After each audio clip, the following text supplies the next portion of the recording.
అయ్యా అందరికీ నమస్కారం. నా వార్తల ఇష్టం కార్యక్రమానికి మీ అందరికీ స్వాగతం సుస్వాగతం. నేను ఢిల్లీకి వెళ్లి ఏపీ కోసం చేయాల్సిందంతా చేస్తున్నాను. కానీ చంద్రబాబు ఏం చేస్తున్నాడో ఎవరికీ తెలియదు. సింగపూర్ లో గ్రీన్ పార్క్, సైన్స్ పార్క్ అని నెలకోసారి తిరుగుతూ ఉంటారు. ఆయన సింగపూర్ కి వెళ్లినన్ని సార్లు కుప్పం కూడా వెళ్ళున్నాడు. అందుకే నేను ఢిల్లీ వెళ్లి మోడీని కలిసి నిధులు అడిగాను. మోడీతో కాఫీ తాగి బయటకొచ్చేసరికి 1500 కోట్లు ఏపీ అకౌంట్ లోకి వచ్చాయి. అదే భోజనం చేసి వచ్చింటే ఏకంగా 3000 కోట్లు వచ్చేవి. కానీ మోడీకి టైం లేదని చెప్పి అనడంతో కాఫీతో సరిపెట్టాను. నేనింత చేస్తున్నా నా మీద అబంధాలు వేయడం మాత్రం మానదు. అయినా సరే ఏపీ కోసం ఎన్నిసార్లైనా మోడీని కలుస్తాను. ఇక మన టూర్ విశేషాలు మాట్లాడుకునే ముందు హెడ్లైన్స్ చదువుదాం. Follow the headlines first. మనం మోడీని కలవడం వల్ల ఏపీకి నిధులు విడుదల, అయినా టీడీపీ వాళ్లకు కలకల. ప్రధానితో నాయకాంత చర్చలపై ఆపాలి కూని రాగాలు, ఇకనైనా వాడుకోవాలి మమ్మల్ని రాష్ట్ర రాయబారులుగా. ఇక మొదలు పెడతాను బస్సు యాత్రలు, చేస్తాను పచ్చ పార్టీ మోసాలు బట్ట బయలు. Now news in detail.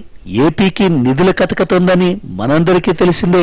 నేను చంద్రబాబు అంతా బలవంతుని కాకపోయినా ఏదో నా వంతు సాయంగా 1500 కోట్లు ఇప్పించాను. మోడీ గారితో ఇంకాసేపు కూర్చునుంటే ఇంకో 2-3 వేల కోట్లు ఇప్పించేవాడిని. ఇంత చేసినా చంద్రబాబు బ్యాచ్ నా మీద సెటైర్లు వేస్తోంది. ఇప్పటికైనా ఢిల్లీలో మన హవా ఏంటో తెలుసుకోవాలి. అసలు చంద్రబాబుకి ఏ హవా లేకనే ఇన్నాళ్ళు నిధులు రాలేదు. ఇది వాస్తవం కాదా అని పరుగుతున్నా. చాలా మా ఊరుకో జగన్. జెల్ సినిమా కథలాగా అక్కడ చెప్తే ఏ ఒక్కరు నమ్మరు. మోడీ రూములోకి నువ్వు లోపలికి వెళ్ళేటప్పుడు సీరియస్ గా వెళ్ళి బయటకు మాత్రం చేతి నిండా పేపర్లు పట్టుకుని వస్తావు. లోపల ఏం జరిగిందో నేను డ్రీమ్ వేసుకోగలనమ్మా. నువ్వు వెళితే రావాల్సిన డబ్బులు కూడా రావు. నేను ఎన్నో పవర్ పాయింట్ ప్రజెంటేషన్స్ ఇస్తే గాని ఆ మాత్రం డబ్బులు రాలేదు. మరీ ఇలా డబ్బా నువ్వు కొట్టుకోవద్దమ్మా. నువ్వు ఎందుకు ఢిల్లీ వెళతా ఉన్నావు? నీ పిఏ ఎప్పటికప్పుడు నాకు SMS కూడా ఇస్తా ఉన్నాడు. ఆ విషయాన్ని గుర్తుంచుకో. అయ్యా చంద్రబాబు నాయుడు గారు, మీరెలా మాట్లాడతారని చెప్పి నాకు ముందే తెలుసు. నన్ను చూస్తేనే మీకు కళ్ళమంట. నేను మోడీ రూమ్ లోకి వెళ్ళగానే మీకు షేకింగ్ మొదలై ఉంటుంది. మీలాగా నేను కేంద్రంలో అధికారం పంచుకోలేదు. అందుకే బలహీనున్నయ్యాను. లేదంటే సిచ్యువేషన్ ఇంకోలా ఉండేది. మోడీ గారికి ఎన్ని నివేదికలు ఇచ్చానో మీకు తెలియదు. ఏపీ కోసం మీరు లోపల బతిమిలాడేస్తే బయట మాత్రం కామెడీ చేస్తారు. మీ గురించి మోడీ గారికి మొత్తం చెప్పాను చంద్రబాబు గారు. ఏం చెప్పానో మాత్రం ఇప్పుడే చెప్పను. చాలు. ఎప్పుడు ఏది ఎలా చేయాలో నాకు తెలుసమ్మా. ఒకేసారి హోల్సేల్ గా 1000 ఏళ్లకు సరిపడే డిజైన్లు తీసుకొచ్చాను. ఇలాంటి ఇంటర్నేషనల్ మ్యాటర్స్ నీకు చెప్పినా అర్థం కావు గాని నా గురించి నువ్వు మోడీ గారికి ఏం కంప్లైంట్ చేసినా పట్టించుకోడమ్మా. నీ టాలెంట్ ఏమిటో ప్రపంచానికి అంతా కూడా తెలుసు. నీకు ప్రజా సమస్యలు ముఖ్యం కాదమ్మా. నీకు సొంత సమస్యల పీకల మీదకొచ్చాయి.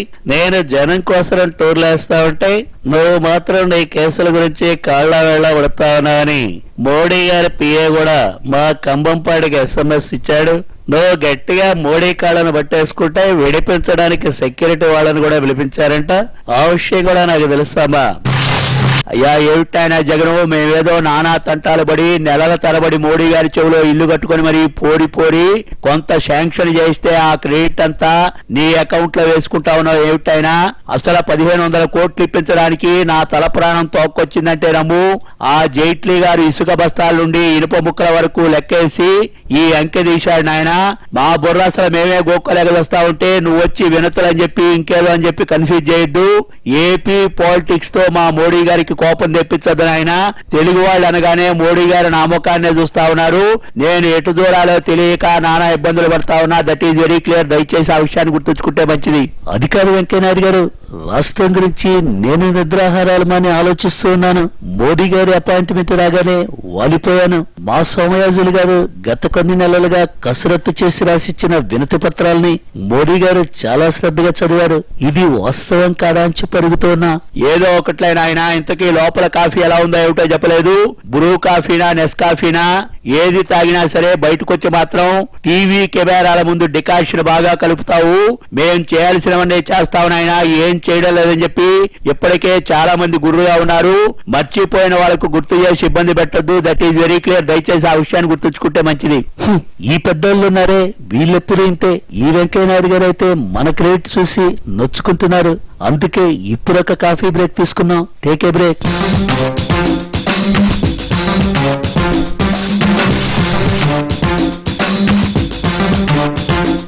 వెల్కమ్ బ్యాక్ టు నా వార్తలు నా ఇష్టం. నేను అనవసరంగా పోయే 35 టీఎంసీల గురించి ఎంత మొత్తుకున్నా వినేనాదుడే లేడు. చంద్రబాబు ఎటు వెళ్ళలేదు కదా అని చెప్పి మోదీ గారికి నేను అసెంబ్లీలో చేసిన స్పీచ్ ని ట్రాన్స్లేషన్ తో సహా మళ్లీ వినిపించాను. బా ఎంత బాగా కోస్తున్నారండి సొరకాయ కోతలు.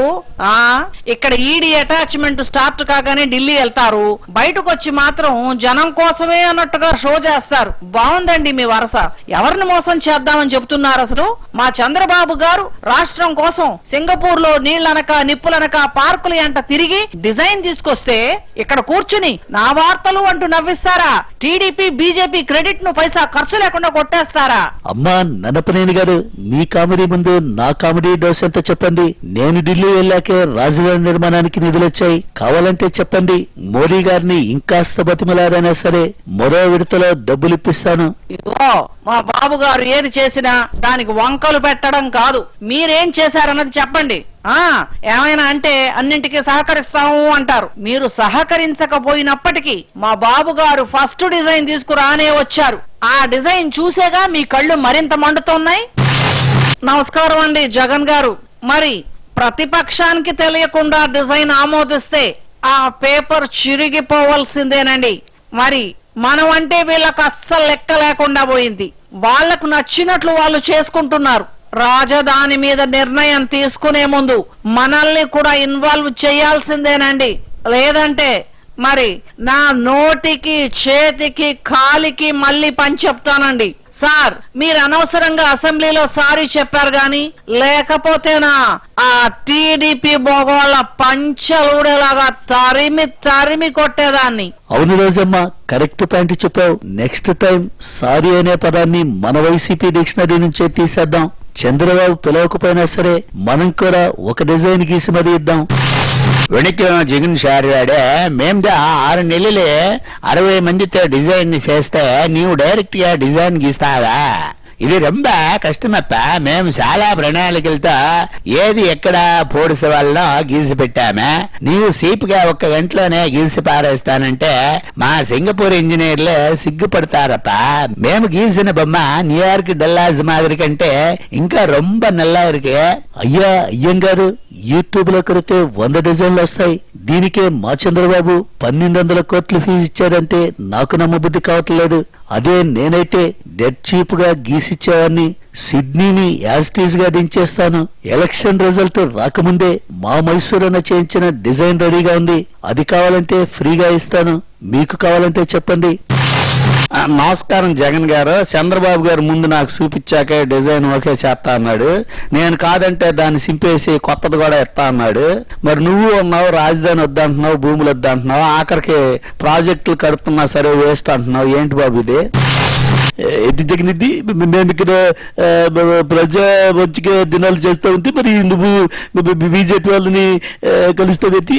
అధికార పార్టీ వాళ్ళు కలిస్తే ఓకే, కానీ నువ్వు చంద్రబాబు కంటే మరి ఎక్కువగా మోదీని కలిసి మరి కాఫీ తాగుతున్నావో దాని తొలక ఇంకేంటి తాగుతావునో నాకైతే తెలియడం లేదు. కానీ మరి చంద్రబాబు చేసే మోసాలని నువ్వు ఎలాగ తీసుకెళ్ళడం లేదు కాబట్టి మరి మేము జన్మలోకి దాని తొలక తీసుకుపోతా ఉన్నాం. ప్రతిపక్ష మీరు ఫ్లాప్ అయ్యారు, అందుకే మేము దాని తొలక ఫైర్ అవుతా ఉన్నాము. ఎటువంటి నాకు తెలియగలిగితే ఈ కాంగ్రెస్ వాళ్ళు ఎంతైతే మనం ఎగ్జిట్ కావాల్సిందే. అందుకే ఈ వార్తను ఎంతతో ముగిస్తున్నాను. జై మన అచీవ్మెంట్స్, జై జై కాపీ విత్ మోదీ.